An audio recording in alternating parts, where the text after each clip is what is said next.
Olá pessoal, seja muito bem-vindo e bem-vinda a mais uma edição do Liga de FIIs, toda terça-feira, 7 da noite, aqui no canal do InfoMoney. Hoje a gente vai falar um pouquinho sobre como está sendo investir em fundos imobiliários em 2024, além de outras novidades no segmento para o investidor. Mafê Violati, boa noite. Boa noite, Wellington. Boa noite, pessoal que está aqui nos acompanhando. Saudades dessa bancada, hein, Wellington? É sempre um prazer. É, muito bom. E o papo hoje vai ser aqui extremamente interessante, porque a gente vai falar sobre fundos imobiliários, o que os nossos convidados estão olhando, o que está chamando a atenção para eles nesse momento, e também dessas oportunidades, novas oportunidades dentro de FIIs, né? Tem muita novidade, né, Mafê? Bastante novidade. Para comentar estas e outras informações, a gente recebe hoje o André Bassi, famoso investidor de fundos imobiliários, e também o Danilo Bastos, da Ticker Research. Vai ter dois convidados de peso hoje aqui, né? Bem conhecidos do nosso público, né? Da nossa audiência e dos investidores de fundos imobiliários, né, Mafê? É, com certeza. O Danilo Bastos vai trazer aqui o que ele está olhando, o que ele está recomendando. A gente quer saber, né, qual que é a visão dele enquanto analista e realmente fazendo aí as carteiras, as recomendações. O que está hoje no pipe ali, no âmbito de análise, e o André Bassi, ninguém melhor para falar no âmbito do investidor, o que ele está olhando, como que está a carteira dele, qual que é o posicionamento dele para esse momento atual. Será que ele está comprando? Está indo às compras? Eu imagino que sim, porque conhecendo um pouquinho do André aqui, que já participou de outros ligas, acho que agora ele está indo às compras. A lenda André Bassi. A lenda. O programa promete. Aproveitando, deixa seu like, compartilha este vídeo, inscreva-se no nosso canal, muito importante para que a gente possa continuar oferecendo conteúdo de qualidade, trazendo convidados especiais aqui para o Liga e para o canal do InfoMoney de forma geral também. Não esqueça, dá aquele tapinha de leve, né? Faz aquele afago no algoritmo, dá o tapinha de leve no sininho para que você seja notificado sempre que uma nova transmissão tiver início aqui no canal do InfoMoney. Tem também a nossa newsletter, a newsletter Liga de FIIs. Toda semana a gente reúne, faz um compilado de notícias importantes para a sua tomada de decisão, os destaques do mercado de fundos imobiliários. A gente reúne todas essas informações e envia na sua caixa de mensagens, né, no seu e-mail, toda quarta-feira, meio-dia, 13h, depende aí da disponibilidade do editor, né? Mas chega aí completo esse conjunto, né, essa compilação de informações que sem dúvida vai fazer diferença aí no seu investimento. Tem mais recados? Hoje a gente conta aí com uma equipe técnica de peso, uma seleção, hein? A Mari Shimojo, o Fabão, o Leonardo Henrique Tanaka e o Anderson Silva, nome de lutador, inclusive, hein? Pois é, e sem contar da Milene também, que tá por ali. Grande Milene Silva também. Enfim, timaço aqui, dando suporte para os nossos convidados e para a bancada do Liga de FIIs. Roda a vinheta.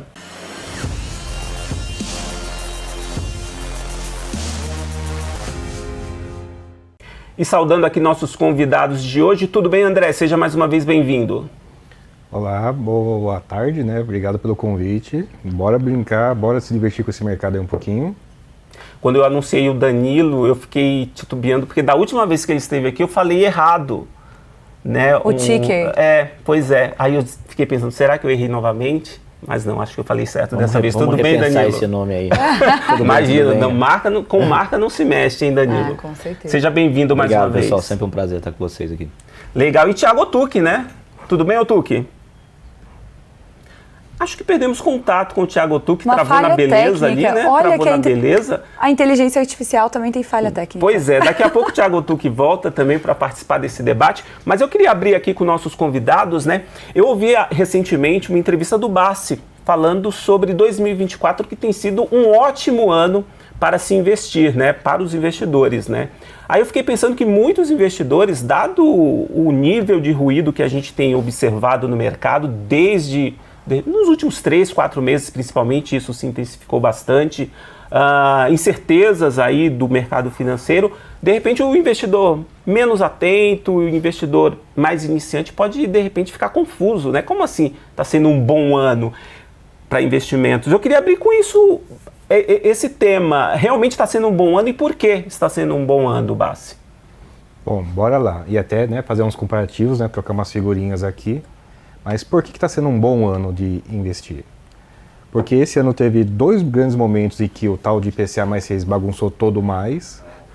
Mas nesse momento em particular, poxa vida, tem fundo de lajes, escritórios, pagando 10% ao ano, tem logística pagando 9%, 10% ao ano, que são coisas que nunca basicamente acontecem em quase lugar nenhum no mundo, mesmo no Brasil também é muito raro.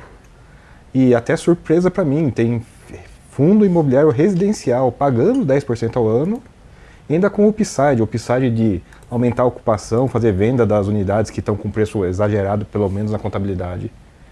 Não está difícil, pelo contrário, está muito, muito fácil investir. E comparando contra médias históricas, está muito bom, está muito tranquilo. Por isso que eu realmente acho que esse é um ano que está sendo muito bom para investir. Eu estava estrangulado de caixa no comecinho do semestre, me estrangulei de caixa de novo no final do semestre, agora está um pouco mais tranquilo, mas sem dificuldade nenhuma, tá bom de investir, tá fácil de investir. Então você está indo às compras. Sim, sim, mas não estou estrangulado mais. Antes teve esses momentos aí que eu estava matando cachorro a grito, era qualquer R$1 que caía na conta era para investir, agora está mais tranquilo. Ô Danilo, você que tem o contato com outros investidores, a percepção é mais ou menos essa? Ou ainda é preciso ter o educacional aí para conscientizar o investidor neste momento? O educacional é importante, né? Acho que dá para dividir os investidores em duas categorias. Aquele pessoal que é mais novo, menos experiente, esse investidor é muito curto prazista. E a gente identifica esse investidor com aquelas perguntas clássicas, né? É hora de comprar o quê? Qual é o ativo da vez? Qual é a bola da vez? Então, esse cara, ele realmente ele fica refém do mercado ali. Dá um IPCA mais 6 desse aí, o cara vende renda variável, corre para renda fixa. O investidor que tem uma educação maior, tem um embasamento maior, ele aproveita a oportunidade. Fundo imobiliário é uma fatia do portfólio diversificado, não deve ser a única classe de ativos, com foco no longo prazo. E aí é um game de acumular cota. Tem que aproveitar a oportunidade quando está barato. Né? Com o mesmo nível de aporte, o investidor consegue comprar mais nesses momentos, né? Então, na sua visão, o momento agora está favorável. Assim como Muito base, favorável. Você enxerga que agora existem oportunidades e possibilidades boas para investimento. Exatamente. E aproveitando então, gente, né, a gente vai falar sobre vários assuntos, mas tem um antigo e um clássico, que é o fla-flu dos fundos imobiliários, que não dá para a gente negar. Fundo de papel e fundo de tijolo. O cenário atual realmente é um cenário que está até, na minha visão, favorável para ambas as classes. Mas eu queria ouvir um pouquinho da visão dos dois, né? O Danilo, enquanto analista, qual que é a sua recomendação, a sua análise, a sua visão e como que você tem feito em termos de balanceamento proporcional da sua carteira, qual que é o percentual de exposição em cada uma das classes. E o André, que ele já trouxe aqui para a gente algumas estratégias que ele até utiliza, ele tem a estratégia dele do jumento, enfim. Quero falar sobre isso com você, viu, Bassi? Vamos começar com o Danilo e a gente já fala sobre a estratégia do André. Legal. A nossa carteira estava 70% tijolo, 30% papel, para aproveitar aí a queda dos juros, tá? Então essa era a nossa ideia. A partir do momento que a gente teve essa pausa no ciclo de redução de juros, que a gente não sabe se foi uma pausa ou se a gente vai ter uma inversão aí, a gente está aumentando o pé em papel. Então a nossa carteira deve estar batendo os 40% ali em papel. A gente faz isso alocando em fundo de CRI diretamente, mas eu tenho usado muito hedge fund também, né? Então quando você coloca, eu recomendo um hedge fund que está majoritariamente alocado em papel, você está indiretamente direcionando ali para CRI também o dinheiro do cliente. Eu acho que o momento agora é de ir aumentando a exposição em papel, não passar de 50%, mas talvez um pouquinho acima dos 40% ali, 40%, 45% a gente deve chegar. Muito bom. E para você, André, como que tá? A estratégia do jumento, ela tá válida? Porque é o seguinte, no passado você veio aqui e comentou, gente, é muito fácil, não precisa ser um gênio para entender e fazer a leitura. E o momento atual, o Danilo até antecipou um pouquinho, a gente estava vindo naquele ciclo de quedas e realmente a gente teve altas expressivas. O ano passado, 2023, a gente teve uma alta significativa em alguns segmentos, até com uma performance acima de 30%, como o segmento de shoppings, por exemplo. E agora? Esse ano a gente viu que, na verdade, esse movimento de queda parou. Como que o investidor deve reagir a essa situação no momento? A estratégia continua funcionando, a diferença é que ela é reativa, né?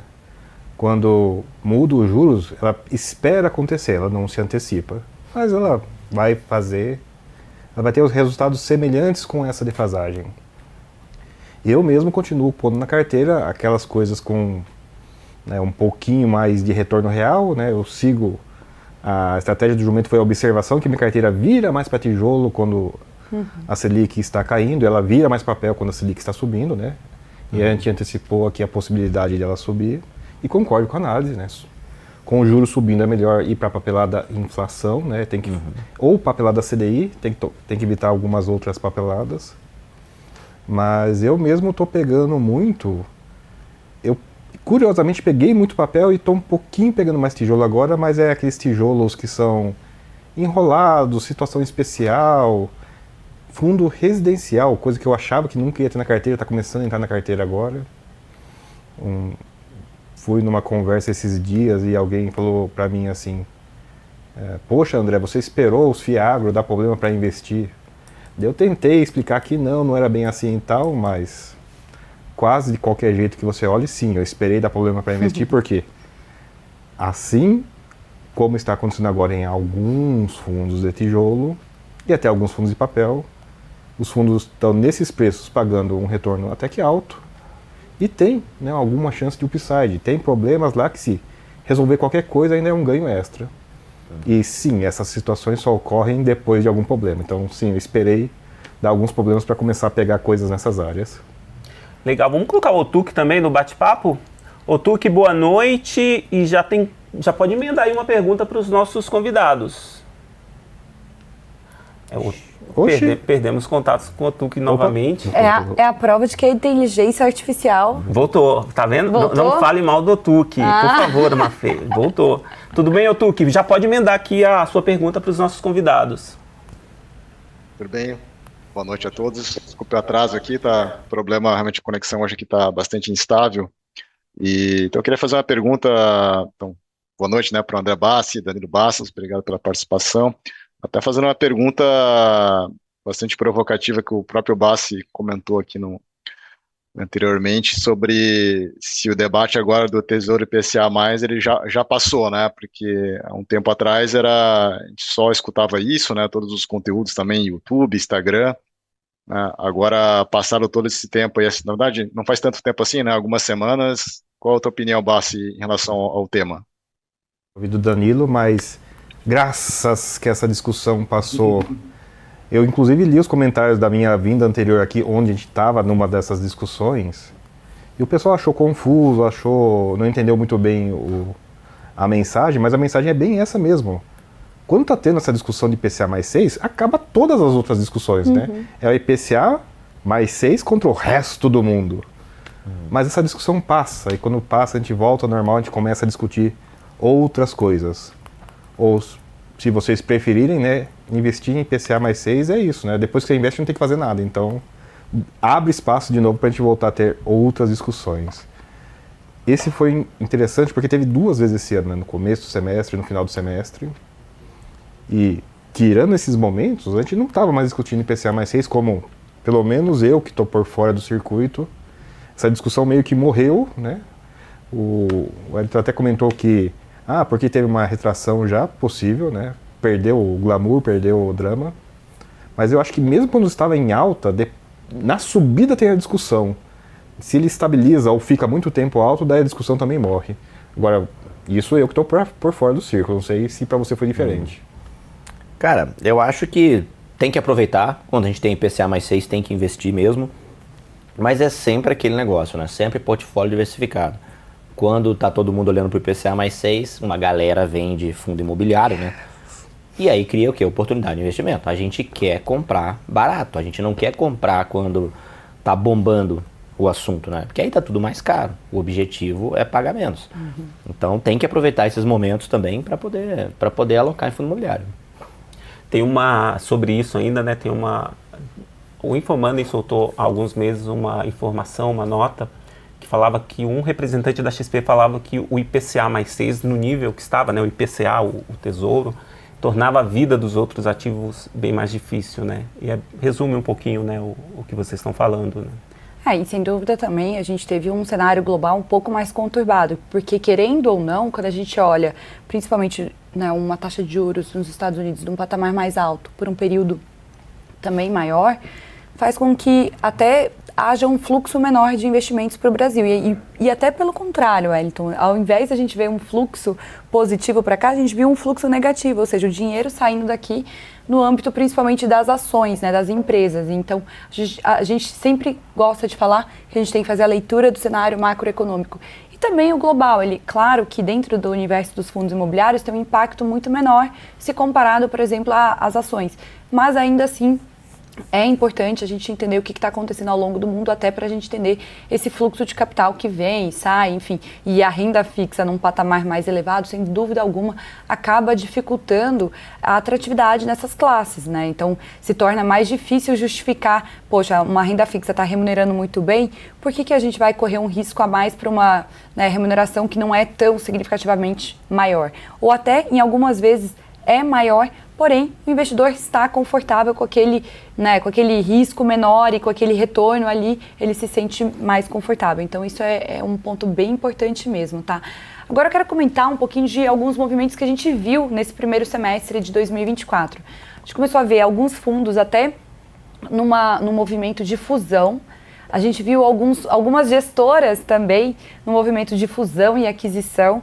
E eu queria entender qual que é a visão de vocês em relação a isso que está acontecendo, né? Porque é algo que talvez o ano passado a gente viu um ou outro nesse sentido, né? Um ou outro movimento de um fundo comprar e incorporar um outro fundo, algo assim. Mas agora a gente está vendo aqui, talvez, um movimento de gestoras relevantes e de fundos também relevantes. A gente está falando de fundos, por exemplo, de logística, um dos maiores do mercado, né? Sendo adquirido por uma outra gestora e possivelmente até a gente possa ver algo no sentido de uma fusão desses fundos. Então, começando por você, Bassi, qual que é a sua visão em relação a essas fusões e aquisições?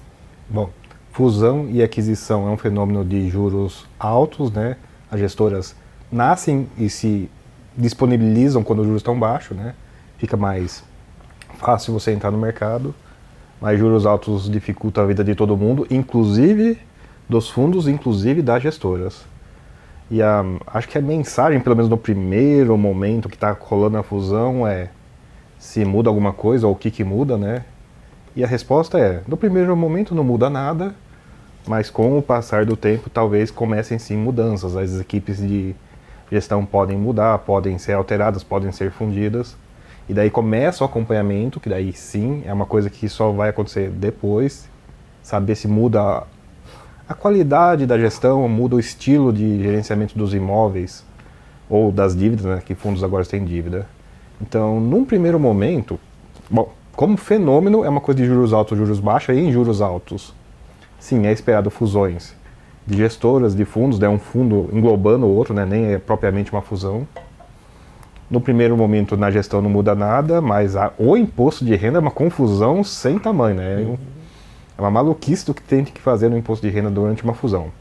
Mas depois que tem a onda, né, realmente foi uma onda, teve uma grande quantidade de fusões, fundos e gestoras por agora, vem o acompanhamento para conseguir daí detectar se, né, não muda nada mesmo, ou se começa a ter outras alterações.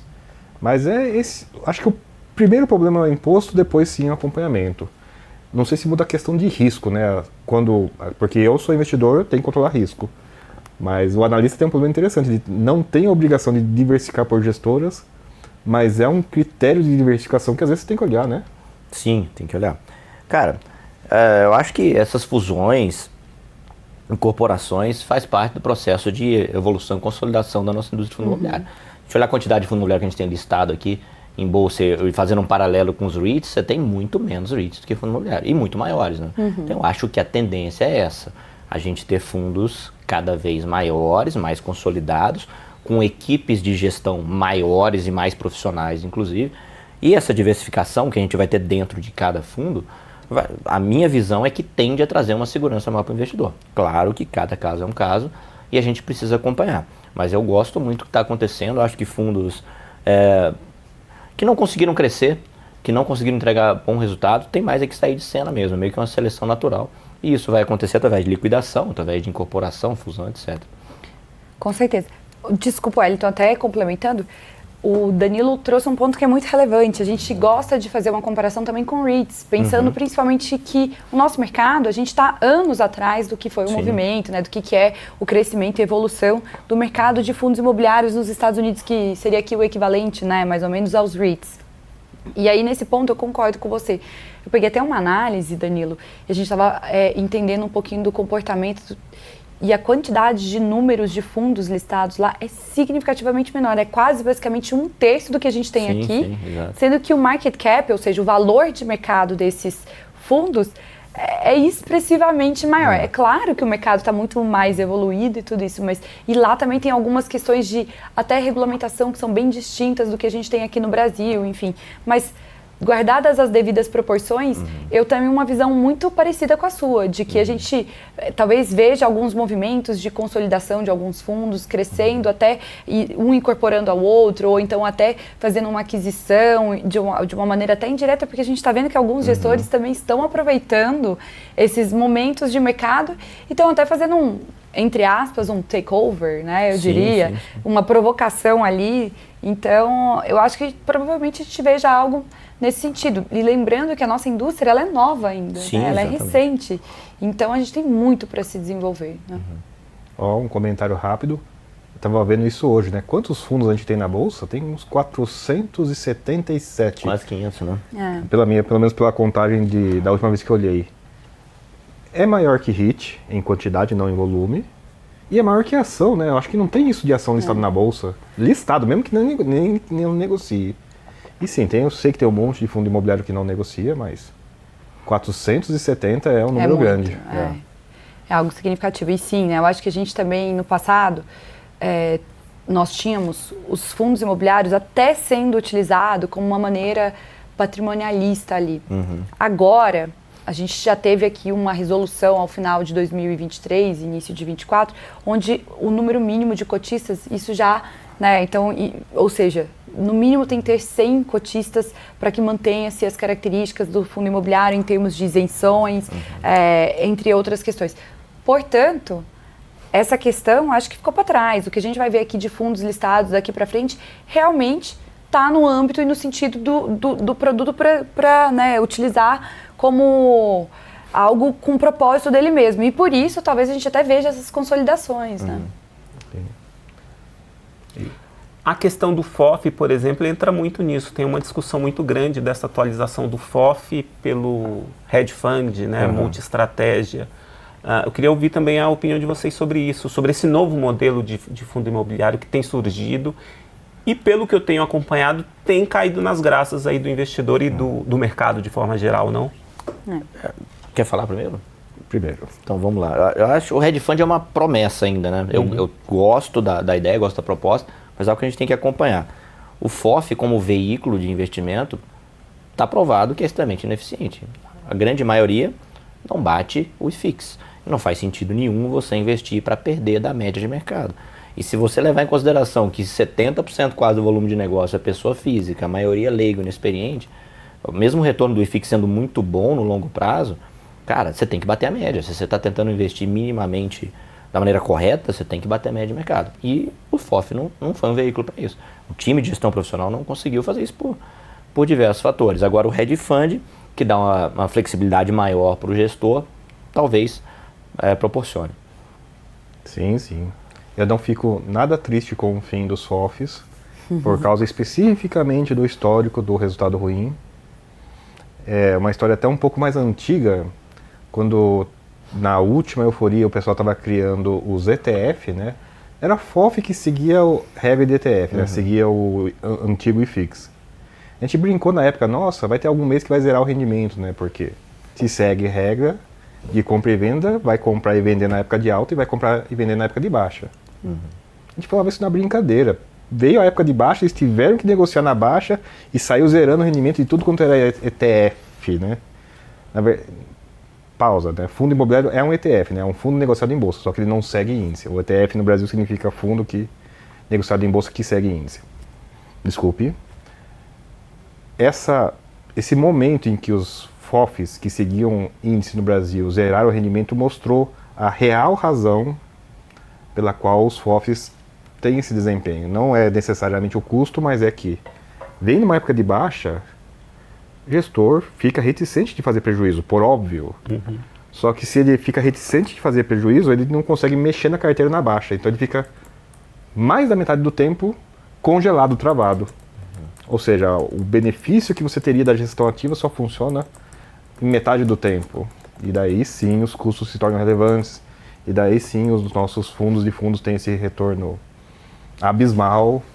E eu fico muito feliz sim que esteja a noção pelo menos de ter fundos de hedge, na verdade fundos que seriam equivalentes ao multimercado, né, que tem menos regras e travas, se tornem mais comuns na administração de patrimônio e não esses fundos que estão travados em tentar negociar outros fundos e dar esse problema da época de baixa.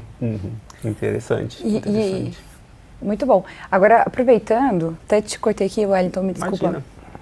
Mas aproveitando e fazendo uma pergunta também. A gente falou bastante aqui sobre questão de evolução no âmbito, né, até os FOFs, como o Wellington comentou, talvez os hedge funds sejam a evolução e os novos FOFs do mercado. A gente falou bastante disso quando essa classe veio à tona aqui e pela própria possibilidade de surfar a onda, né, do melhor do momento. Então, o gestor ele tem maior autonomia para fazer as alocações, enfim. Então, a gente também reconhece como algo muito positivo dentro do mercado e uma evolução, sim. E falando sobre classes também, falando um pouquinho sobre o que está, né, no mapa, no radar de vocês. O Bassi comentou que antes não conseguia nem investir em fundos residenciais e agora já está no radar dele. E Danilo, também quero entender se tem algum segmento, algum setor que você passou a olhar talvez com carinho especial. Queria ouvir dos dois aqui o que está no radar de vocês em termos de setores, segmentos, o que esperar. E talvez até, né, tenha alguma bola da vez?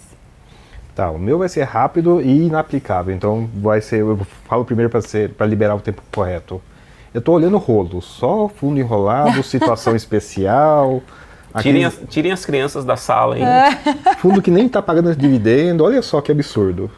E sim, não é um setor, eu estou olhando as situações especiais. Uma característica, né, então? Sim. Só que ela ocupa um pedaço pequeno da carteira. A minha carteira hoje é ainda enormemente fundo de papel. Eu não consegui migrar tanto ainda para tijolo. A migração é devagarzinho. E, nossa, 2/3 da carteira é fundo tranquilo e tal, mas os que eu estou alocando agora são os fundos encrenca de variados setores. Residencial, agrícola e escritório. Eu acho que não tem nenhum de logística encrencado, pelo menos não por enquanto. E setores? Mas desculpa, Danilo, só para entender um pouco, fundo encrenca, você está observando que houve uma virada aí em relação a esses fundos, que eles podem passar a entregar alguma coisa? Boa. A encrenca é o seguinte, vou pegar o residencial, que é o mais fácil de explicar. Ele comprou imóveis para construir e alugar, e pôs uma renda mínima garantida. Ainda era anos de pandemia, né? Ele teve que construir mais caro porque os materiais de construção estavam muito altos. A construção demorou, então a renda mínima acabou antes, né, dos prédios ficarem prontos e maturados. A ideia original era constrói, matura, né, a renda supera a renda mínima. Ficou caro construir, ficou demorado construir, então ele não só não maturou, como a renda mínima ainda acabou antes do prazo. Esse fundo caiu. Está pagando rendimento baixo, não maturou. Então, é um fundo que nem tem encrenca, não deu grandes problemas, mas está pagando agora 10% ao ano. É um residencial pagando 10% ao ano, que já é um absurdo, não acontece em lugar nenhum do mundo. Já sem a renda mínima. Já sem a renda mínima, mas tem um risquinho lá, então não é tão certo ainda, quase sem a renda mínima. Só que se o maturar acontecer, esse 10% ao ano vira 15% em relação aos preços de agora. Se ele vender unidades, que o gestor começou a falar, não sei se ainda é tão voluntário assim ou não, mas se vender as unidades, se vender algumas unidades, a amortização ou reinvestimento transforma esse 15 em 20. E é um fundo que não teve problema nenhum, só atrasou obra e não maturou o residencial. Problema, né, não precisa ser tão grave assim. E aí a gente está falando de um residencial que vende as unidades, não necessariamente aluga. Sim, ele aluga. Aluga também. Aluga é que o gestor começou a falar em venda. Começou a falar, tá, ok. Se vender, daí vai ser um absurdo o retorno. Se não vender, já é um retorno bom. Entendi. E Desculpa, agora eu vou te falar uma coisa, a audiência quer saber o ticker, né? Então depois O ticker é conhecido, o cara que tem uma empresa chamada ticker. Qual que é? Falei. Já falou? Já tá lá na carteira? Não tá não, esse não. Ah, por quê? Por quê? Uma boa. Por quê? Porque os nossos assinantes, eles nos pagam pra gente livrar eles de encrenca, tirar eles da confusão. Então a gente tem conseguido aí, nossa carteira fez 3 anos, a gente tem conseguido bater o IFIX com fundos clássicos. Shopping, galpão, a gente tem alguma coisa de laje, tem bastante papel e hedge fund. Então, nossa carteira é basicamente isso. A gente tem 70% da carteira é alocação clássica, fundo bom para renda, e uns 30% a gente gira com fundos descontados ali que a gente acha que tem potencial de valorização, mas valorização no curto prazo, né? Tudo tem potencial de valorização, mas sempre entre os clássicos e seguros. Mas sabe o que é isso? É porque o André é um investidor altamente sofisticado. Isso, ele é um investidor que acompanha o mercado e ele lê mais do que muita gente do próprio mercado. Então, no final do dia, ele é um perfil de investidor que não dá para você colocar numa carteira que tem diversas pessoas iniciantes, né? Então, a gente tem que lembrar, André, você tem uma característica única. Sim. Não, aliás, o André esteve aqui há alguns anos. Ele falou de um fundo, de uma tese, né? Só fez 50%. Né? E, de fato, houve um desempenho bem grande. É o Nostradamus? Né? Então, eu imagino que, eu imagino que a nossa audiência, neste momento, está... Tá doida, todo mundo se debatendo, André. Faz sentido a pergunta da Mafê. Vocês dois podem soltar um relatório especial dessas situações especiais. Ó, se divirtam. Não vai ter o Fantasma Se Diverte 2, vai ter agora a situação especial Se Diverte. É isso. Mas agora eu também queria entender de você, ô Danilo, que talvez não sejam fundos, né, ou setores que estão na sua carteira, mas tem algum setor específico que está chamando a atenção, alguma coisa que eventualmente ainda não é algo, nem um momento de se investir, mas é algo que pode e que tem um grande potencial, né, de até se desenvolver, crescer, ter mais espaço dentro do próprio IFIX, né, que é o próprio segmento de residencial é um que está crescendo, né, ainda a gente está ali num momento bem do início, eu diria. Eu concordo, eu acho que o residencial é algo que para acompanhar, para ver a evolução indo, mas a gente ainda está muito focado nos clássicos. A gente tem muita oportunidade, a gente tem shopping barato, acho que tem galpão barato, se a gente vai para escritório, tem coisa barata também. E aí a gente tem papel abaixo do valor patrimonial, a gente tem hedge fund abaixo do valor patrimonial. Então dá para ganhar dinheiro dentro desse ciclo de segurança, do clássico. A gente está muito focado nisso. E vou insistir, sim, lidar com essa situação especial é para o investidor muito especialista, muito que acompanha, né? Não dá para pegar, não dá para recomendar. Esses fundos nem têm liquidez. O Mafê comentou uma coisa, os que vão aumentar no IFIX. Fundos de prazo, por exemplo, que às vezes eu invisto, nunca estarão no IFIX, porque eles são pequenos e eles acabam. Tem um ou outro FOF que não andou, eles estão fora do IFIX. Então, realmente é muito difícil recomendar esses fundos fora do IFIX e ou situação especial, que é quase a mesma coisa, por um critério só, né? Falta de liquidez. Quando você está mexendo com carteira recomendada, você tem que se preocupar com liquidez e isso elimina setores enormes da lista. Aproveitando esse tema, situações especiais, novas estratégias, como é que vocês têm observado novas ferramentas no mercado de fundos imobiliários, como opções, derivativos, enfim, como é que vocês recebem, né, vocês experientes aí em fundos imobiliários, até fazendo um paralelo com a educação, né, a maturidade do investidor neste momento, como é que vocês recebem essas novidades? Eu acho que são ferramentas importantes para o gestor de um FOF, de um hedge fund, mas a minha sugestão é o pessoal ficar de fora ainda, né? A gente tava brincando com a Mafê aqui, o pessoal tem dificuldade para entrar numa emissão, né? O pessoal compra direito, né? E deixa virar pó. Nossa Senhora. Então, o grosso do investidor de fundo imobiliário ainda é um investidor iniciante, o cara que está dando os primeiros passos. Então, a minha sugestão, a princípio, é ficar de fora, mas eu estou curioso para acompanhar como é que os gestores profissionais vão lidar com esses instrumentos aí. Agora, pensando em derivativos para proteção de patrimônio, faz sentido, né? Faz sentido a gente entender, faz sentido, né? Porque você acaba limitando a sua perda, mas você não limita o seu ganho. Então, existe esse instrumento aqui de uma maneira que você consegue até se proteger. E aí, Bassi, conta pra gente um pouquinho, né, de como que você vê as opções dentro da nossa classe, né? Então, esses derivativos utilizando até para proteção de patrimônio, que eu acho que é uma vertente muito positiva. Porque se a gente for parar para pensar, o investidor de fundos imobiliários, Ele gosta da classe porque ele entende com maior facilidade e porque a classe tem uma volatilidade menor do que, por exemplo, as ações.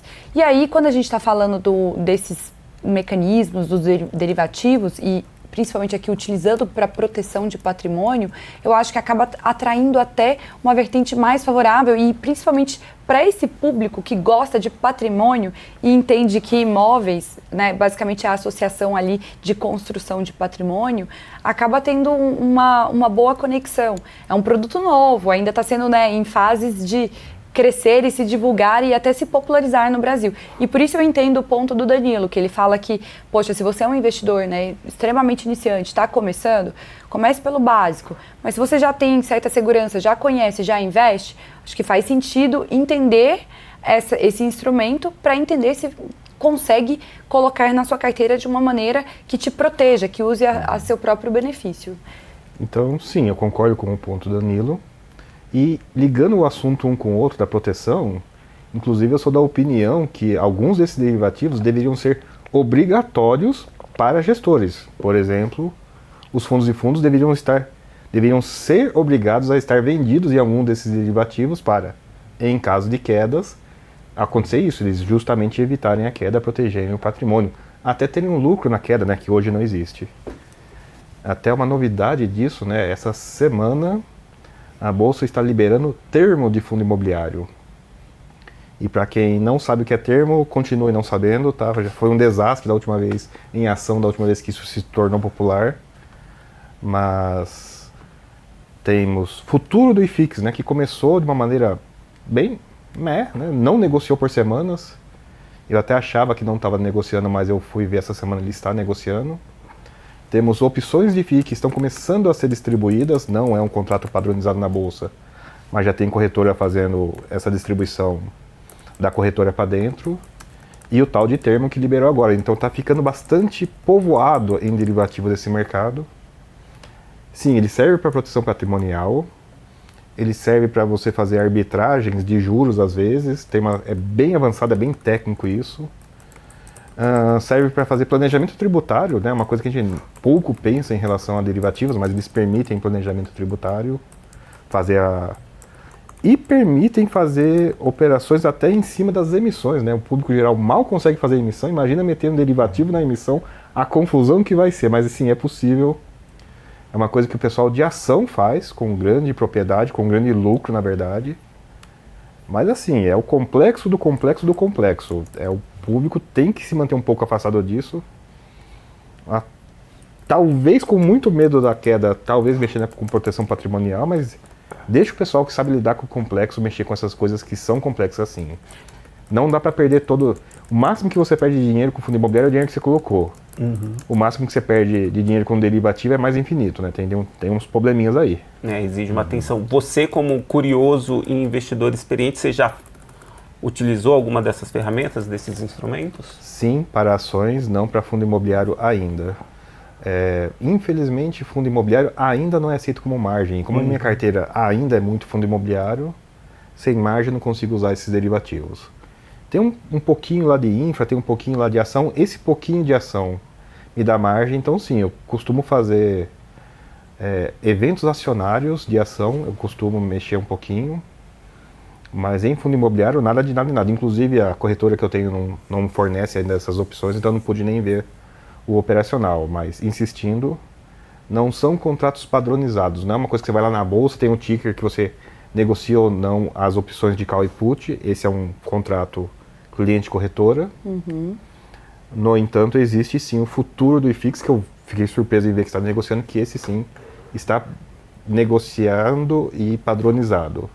O termo sempre foi mesa, então esse também provavelmente vai ser mesa, não vai estar disponível para negociação. Então, a não ser que você tenha contato com as corretoras que estão fazendo, você não vai mexer com essas opções. Aliás, Matheus, já vale um programa só para falar sobre isso, né? Porque é um tema que deve chamar a atenção, né, dos investidores, de quem não conhece, principalmente, e valeria muito um serviço, né? Explica, o Bassi e o próprio Danilo já deram muitas sinalizações, mas vale um educacional sobre isso, né? Com certeza. Pegar na mão. Acho que vale a gente pensar realmente no programa, com certeza vários investidores vão querer entender melhor sobre a estratégia. E até falando, né, o Bassi comentou que não são todas as corretoras que têm essa disponibilidade, a XP foi pioneira, inclusive, na criação do produto, né? Então, em fazer esse produto para usarmos aqui os derivativos nos fundos imobiliários. Então, ela foi o primeiro player do Brasil a ter isso disponível para os seus clientes. Então, só fazendo aqui um adendo que na plataforma da XP o cliente consegue utilizá-los, tá? Para quem tinha dúvida aqui de como consegue, enfim, como utilizar, talvez a gente faça realmente algo mais educacional para explicar para os clientes até como funciona, enfim, porque já tem put spread, alocação protegida, já tem algumas opções aqui dentro do próprio app da XP, tá bom? É um mundo novo, né? Imaginando que mais de 47 mil, né, pessoas entraram no mercado de fundos imobiliários no último mês, né? Imagina se deparar com esses termos todos. Não, e assim, até pensando aqui agora, sabe? O Danilo comentou, não indico para todos, porque realmente tem a parte operacional que possa ser um pouco mais afiadora ali para quem não conhece. Mas, ao mesmo tempo, para aquele investidor que né, tem seu portfólio formado de renda fixa e que está começando numa renda variável e que quer proteger o patrimônio ali, que quer proteger a perda, seria o melhor dos mundos, né? Fundo imobiliário com uma volatilidade menor e ainda você fazendo uma operação que protege, né, te coloca ali com uma perda, olha, eu aceito até tanto, perder até tanto. E é claro que tudo a gente tem que fazer uma continha matemática para ver questões financeiras, se realmente o preço que vai ser pago vai parar de pé, vai fazer sentido ou não.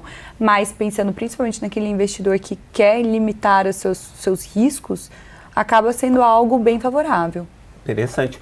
Nosso internauta aí, nosso investidora que topar, né? Deixa aí nos comentários aí se acha legal essa ideia, né, de um programa só para falar sobre esse tema. Pessoal, voltando um pouquinho para o mercado raiz, né, e aproveitando o cenário que a gente tem hoje, cenário macroeconômico, tem uma discussão muito grande dos juros lá nos Estados Unidos, expectativa. É um cenário bem diferente do que a gente encontrou no começo do ano, havia uma euforia muito maior, né. Eu queria saber de vocês, o que vocês esperam a partir de agora, até o final do ano, por exemplo, né, do mercado de fundos imobiliários, né, dado esse cenário que a gente tem hoje, bem diferente, né, principalmente se a gente falar do otimismo que a gente tinha no começo do ano, que o mercado tinha no começo do ano, mudou um pouquinho com essas mudanças de expectativa em relação a juros e tal. O mercado chegou a devolver boa parte dos ganhos, agora está recuperando um pouco. O que é que vocês esperam até o final do ano agora? Cara, existe uma expectativa aí de talvez até aumento nos juros, né? Eu acho que se tiver já está precificado, mas eu não descarto alguma volatilidade no mercado ainda, principalmente porque o investidor de fundo imobiliário, a grande maioria é pessoa física, com menos experiência, ele é muito reativo à notícia, a burburinho e algum material sensacionalista que sai por aí, tá? Isso acontecendo é oportunidade. Mas de uma maneira geral, eu acho que o investidor de fundo imobiliário não tem que olhar para o curto prazo. Curto prazo, para objetivos de curto prazo, olha para outras classes de ativos, renda fixa, por exemplo. Fundo imobiliário, médio e longo prazo. E aí, pouco importa o que vai acontecer em setembro, outubro, novembro. Mas fica de olho nas cotações, aparecendo oportunidade, a gente já tem várias hoje, né? Tem que aproveitar e comprar. E você, Bassi? Bom, eu opero muito pouco olhando para cenário, né? Eu sou bem mais conta longe de cenário. Mas não está tão longe assim da conclusão, não. Minha carteira ainda hoje é grossa, né? O grosso dela está em papel, né? A migração para tijolo é muito lenta. Então, vindo uma subida da Selic aí, eu ainda surfo um pedaço grande da carteira. Mas eu continuo correndo atrás dos retornos reais individuais. Daí eu vou alocando neles. De novo, aquela classe, né? Não é uma classe, né? Mas a lista de situações especiais. Boa. Eu queria até aprofundar essa questão do próprio mercado e escolher um segmento, o segmento logístico. Acho que o Danilo até comentou alguma coisa já sobre isso, mas eu queria saber a visão de vocês em relação aos fundos, né? Principalmente os principais fundos desse segmento hoje atualmente. A gente teve o mês passado a menor vacância histórica nas principais praças, né? No país de forma geral, nesse segmento de logística. Há uma expectativa muito grande, há um movimento das grandes empresas de e-commerce também. Como é que os fundos de logística estão acompanhando esse movimento do setor de forma geral? Há oportunidades nesse segmento em fundos imobiliários? Como é que vocês têm analisado essa parte em si? Eu entendo que sim, os fundos estão crescendo e comprando galpões. Eu acho que é muito importante ficar de olho na qualidade. Para tentar ser bem simplista, é muito fácil construir um galpão, né? Então, se você tem muita demanda, você pode ter muita oferta de coisa de baixa qualidade e esses galpões irem parar dentro de fundos imobiliários. Então, tem que estar de olho naquilo que naqueles fundos que estão, de fato, comprando ativos de qualidade, boa localização, etc. Mas eles estão conseguindo surfar bem a onda, sim. E ativos de qualidade, só para deixar uma parte mais educacional aqui para o nosso investidor. Além da localização, o que é que você observaria mais isso? Principalmente, e a melhor localização também? Principalmente localização. Eu gosto muito de entorno de São Paulo, apesar da gente ter outros grandes centros de consumo no Brasil, mas São Paulo é São Paulo. E padrão construtivo também entra nessa brincadeira, né? Mas principalmente localização. E você, Bassi? Eu vou falar de cenário, mas não vou falar de logística, que infelizmente eu estou acompanhando um pouco. Mas surpreendentemente eu estou acompanhando setorial de escritório. Vai vir uma safra grande de escritório, principalmente aqui em São Paulo. Eles têm uma característica um tanto incomum, né? São escritórios que estão sendo entregues agora. Foram aqueles escritórios que o terreno foi comprado na euforia, né, em 2019, 2020. Pegaram atraso de obras, pegaram os materiais de construção elevadíssimos. Quem estava alavancado ainda sofreu com dívida, que a dívida subiu muito, né, a inflação foi alta. Então pegou uma tempestade perfeita de que agora as coisas estão normais, ok? Mas os escritórios que estão sendo entregues agora, e até alguns logísticos, mas não acho que são nenhum conhecido pelo menos, eles pegaram a tempestade perfeita. Eles pegaram terreno caro, atraso de obra, material de construção alto, pegaram dívida que ficou cara demais e estão sendo entregues agora. E é uma situação meio única, porque quem capitalizou, quem investiu nesses casos lá no comecinho, vai ter um retorno baixo. Correu um risco enorme na prática e vai ter um retorno baixo, tipo 10% ao ano, que para esse setor é baixo, nem compensa o risco. Só que os fundos ou pessoas que estão comprando esses casos agora estão praticamente viajando no tempo, né? Eles estão conseguindo comprar esses casos com preços históricos, preços de 2, 3, às vezes 4 anos atrás, e não estão correndo esse risco, né? Pegando o imóvel pronto, que está sendo entregue agora nessa situação. Então é uma situação meio estranha, porque quem participou do risco e participou desses anos tumultuados vai ter um retorno baixo. E quem vai pegar o prédio agora, nos preços de agora, que não é tão baixo assim, né? Teve alguma valorização, não vai correr o risco e vai pegar prédios novinhos em folhas, em qualidade boa, escritório principalmente, alguns de logísticas, nessa situação maluca que é os fundos grandes estão comprando esses imóveis sem risco, em qualidade boa, e alguns desses casos que são negociados, nem vou chamar de fundo, mas casos que são negociados em bolsa, está dando para comprar agora a cota com um preço abaixo de 4 anos atrás. É uma situação muito maluca essa. Mas em relação à concorrência com o estoque que já existe e que já tem sido questionado bastante desde o final da pandemia, ainda há essa discussão sobre a ocupação, a recuperação, né, do setor de lajes. Não haveria uma concorrência maior em relação a esses estoques? Exatamente por isso que as pessoas que participaram de todo o período e vão vender agora estão sofrendo. Tá. Essa competição afeta principalmente as pessoas que construíram esses prédios. Mas quem está comprando agora está feliz, né? O comprador está feliz agora, não o vendedor. Então, o comprador de agora vai pagar o valor cheio, mas ainda assim é um valor baixo em relação a quem sofreu o risco. Quem sofreu o risco vai ter um retorno baixo. Quem comprar agora vai ter um retorno ok. E sim, baixado por causa dessa concorrência. Mas o equity que você conseguir comprar agora a preços de 4 anos atrás vai ter um lucro absurdo. Porque ele captura esses 10% ao ano em 1, 2 anos, pagando preços antigos, sem ter sofrido todo o carrego. Então são 3 pessoas nesse setor, não são 2. Por isso que a discussão fica estranha mesmo. Ô Danilo, você gosta do setor de lajes? Ele representa quanto na sua carteira hoje? Cara, a gente está mais focado na renda ou no ganho de capital? A gente tem 2 fundos para renda e tem um para ganho de capital. São 20 fundos na carteira, né? Então tem 3 ali. Eu gosto, mas também tem que ser bem seletivo, né? A gente teve uma migração aí muito grande, óbvio, de empresas para o home office. E a gente está vendo que a vacância está nas piores localizações. Nas localizações secundárias, né, digamos assim. As localizações centrais não tá sofrendo com vacância, não. E tem alguns fundos sendo bem criativos, né, alugando imóvel já mobiliado, fazendo contrato atípico longo. Para o cliente, eu tenho achado esse movimento bem interessante também. É engraçado porque, desculpa, Wellington, mas é engraçado porque as pessoas costumam generalizar. Existem fundos que, inclusive, estão surfando a onda de uma maneira tão positiva que, né, assim, já está o cenário até aumentando o preço dos aluguéis, ou seja, repassando aí o valor dos aluguéis desses inquilinos, porque é uma região que está bem fomentada. Então, acho que volta aquele detalhe que a gente sempre fala, né? Não é porque o segmento vai bem que todos estão indo bem, não é porque o segmento vai mal que todos estão indo mal. A gente tem que olhar sempre e entender o que está dentro da carteira de cada um desses fundos, desse portfólio, quais são as perspectivas.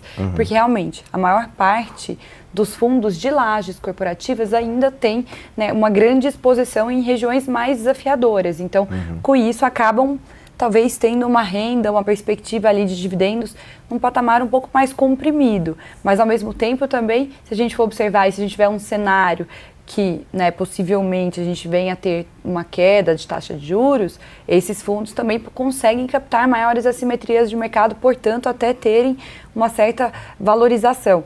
Mas eu volto sempre para eu gosto sempre de ressaltar que a qualidade do portfólio é o que determina uma capacidade de valorização. Então, não é porque está com desconto que realmente é uma oportunidade, tá, Wellington? Um super ponto importante aqui, porque essa classe dentro dos fundos imobiliários hoje seria talvez a classe que a gente encontre os maiores descontos, mas nem tudo que tem ali realmente é algo que a gente indica para investir.